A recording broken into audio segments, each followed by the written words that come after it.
Welcome back guys, ito na nga ang part 3 ng aking tinatalakay na annuities at ito ang Deferred Annuity na kung saan ay swak sa inyo ng mga nag-aaral sa grade 11 ng senior high school. Ito ay hindi lamang para sa mga estudyante, ito ay applicable para sa lahat.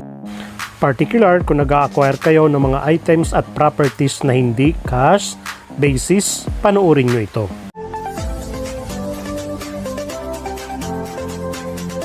Mga halimbawa ng annuity sa real life scenario. Number 1, house or mortgage loan. Number 2, vehicle or motor loan in installment basis. 3, appliance loan, salary loan, at marami pang iba. Define nga po ulit natin ang deferred annuity. Deferred annuity is a kind of annuity whose payments or deposits start in more than one period from the present. What's new in this annuity in compared to past two annuities? You will learn that payments do not necessarily start at the beginning or at the end of the next compounding period. Ang pagkakaiba daw nito dun sa naunang dalawang annuities ay pwedeng hindi ka muna magbayad sa unang period. Pwede nyong pagkasunduan kung kailan ka magsisimulang magbayad, pwedeng 1, 2 o 3 buwan or higit pa, at kung kailan din matatapos ang iyong payments. Ipakita ko rin sa inyo ang illustration ng deferred annuity.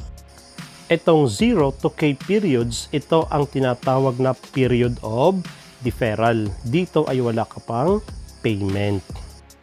Magsisimula ka palang mag-payment ay dito sa next compounding period na K plus 1. At tuloy-tuloy ka nang magbabayad hanggang sa period na K plus N. Pwede rin namang merong period of deferral din sa gitna. Halimbawa, after 1 year, may 3 months na period of deferral, 1 year ulit magbabayad, 3 months ulit period of deferral hanggang matapos mo ang buong payments. But wait! There's more! For instance, a loan is granted payable monthly for 6 months. As illustrated, you can see the 6 regular payments corresponds to 6 months periods. The first payment will start at K plus 1, K plus 2 for the second payment. The payment will continue up to the 6th regular payment representing by K plus N. The rotation are asterisk payment representing K or the artificial payments. It's equal to R but not yet paid during K.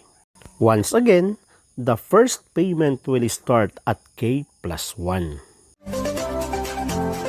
The formula to find the present value of a deferred annuity is P equals R, 1 minus quantity 1 plus I to the M all over M, raised to the negative quantity K plus N, all over I to the M all over M, minus R, 1 minus quantity 1 plus I to the M over M, raised to the negative K, all over I to the M over M.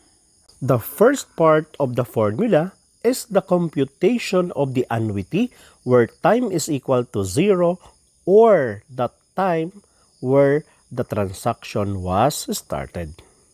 On the second part of the formula, we will subtract the computation of annuity on the deferral period where the regular payments was assumed.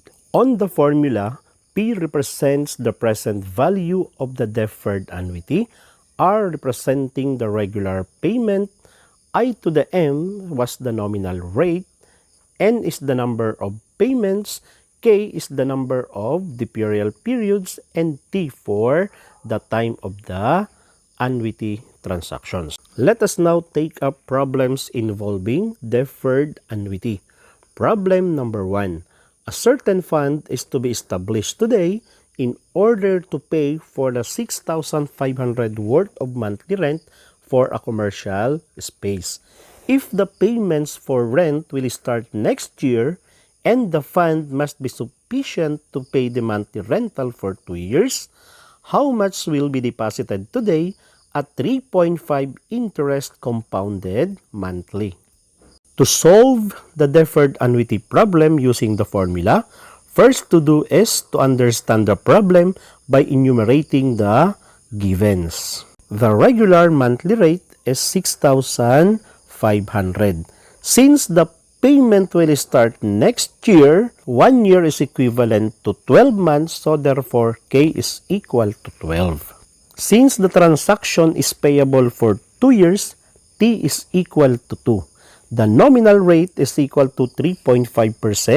Its equivalent to decimal is 0.035. The rate is convertible monthly, so M is equal to 12. After identifying all the givens, they will be substituted on the formula. Replace R by 6,500. The nominal rate is 3.5%. Replace 0.035 to both the numerators and denominators of the two parts of the formula. The same, replace M by 12. To continue substituting, replace K by 12 and N by 24. Since N is equal to MT, which is equivalent to 2 times 12, that's why N is equal to 24. After substitution, first to solve is the value of J. 0.035 divided by 12 is equal to 0.0029. Write to both the numerators and denominators of the two parts of the formula. Next, simplify inside the parentheses. 1 plus 0.0029 equals 1.0029. Next, simplify the exponents using scientific calculator. 1.0029 raised to the negative 36 equals 0.9010. Another 1.0029 raised to the negative 12 equals 0.9658. Simplify further the numerators.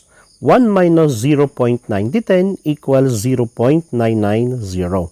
Another 1 minus 0.9658 equals 0.0342.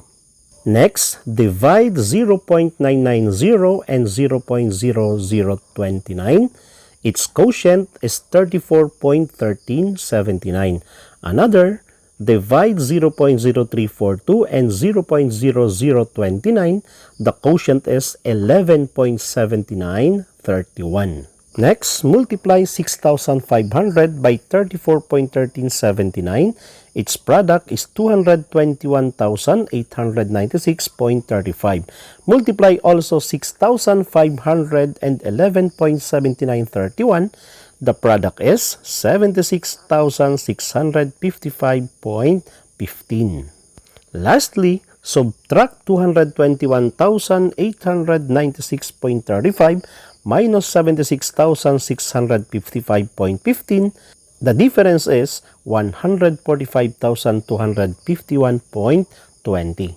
Therefore, the amount to be deposited today is 145,000 pesos and 241.20 in order not to pay space rental for 2 years. Ma'am, galing mo pala dyan ah. Hindi ko alam ah. Mas liwanagin natin sa diagram na ito yung ibig sabihin ng ating pinag-solve.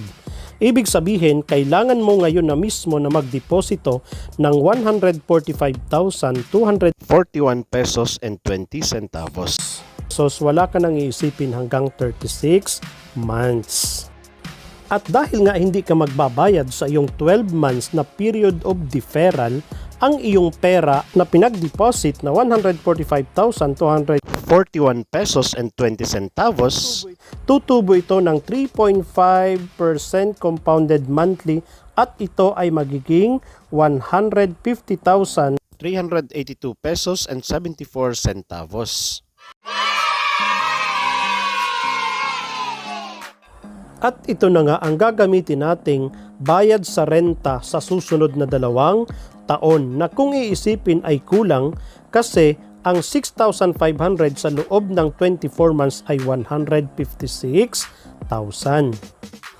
At dahil nga patuloy na tumutubo ang iyong deposit ng 3.5% compounded monthly, ito ay sapat ng pambayad. Another one. For our second problem, Maricel purchased an appliance set through the credit cooperative. The cooperative provide an option for a deferred payment. Maricel decided to pay after 3 months of purchase. Her monthly payment is computed to 3,280 payable in 12 months. How much is the cash price of the Android TV set if the interest rate is 15% convertible monthly? On the problem, the givens are, since it is payable after 3 months, so K is equal to 3, its regular payment is 3,280. Payable in 12 months, so T is equal to 1. The nominal rate is 15% or 0.015, convertible monthly, so M is equal to 12.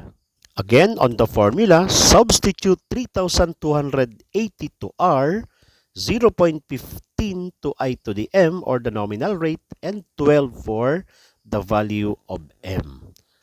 The value of K is 3. Its time is 12. Again, first to solve is 0.15 divided by 12. The quotient is 0.0125. Write to both the numerators and denominators of the two parts of the formula. Simplify also the exponent. Negative quantity 3 plus 12 equals negative 15. To proceed, simplify inside the parentheses. 1 plus 0.0125 equals 1.0125. Simplify further the exponents using scientific calculator. 1.0125 raised to the negative 15 equals 0.8300. 1.0125 raised to the negative 3 equals 0.9634.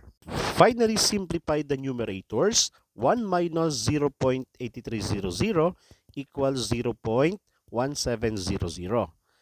1 minus 0.9634 equals 0.0366. Next, divide 0.1700 by 0.0125. Its quotient is 13.6. Divide also 0.0366 and 0.0125. Its quotient is 2.928. After the quotients, multiply 3280 by 13.6. The product is 44,608. Multiply also 3,280 by 2.928. Its product is 9,603 and 84. Lastly, subtract 44,608 minus 9,603.84. The difference is 35,004 pesos and 16 centavos. Since we are through solving the present value of the annuity representing the cash price of the TV, therefore we can say that the cash price of the Android TV set is 35,004 pesos and 16 centavos. I hope you learned deferred annuity from this video. If not so clear to you, you can visit my math YouTube channel, Math Help at iba pa, to watch the same video and other related videos.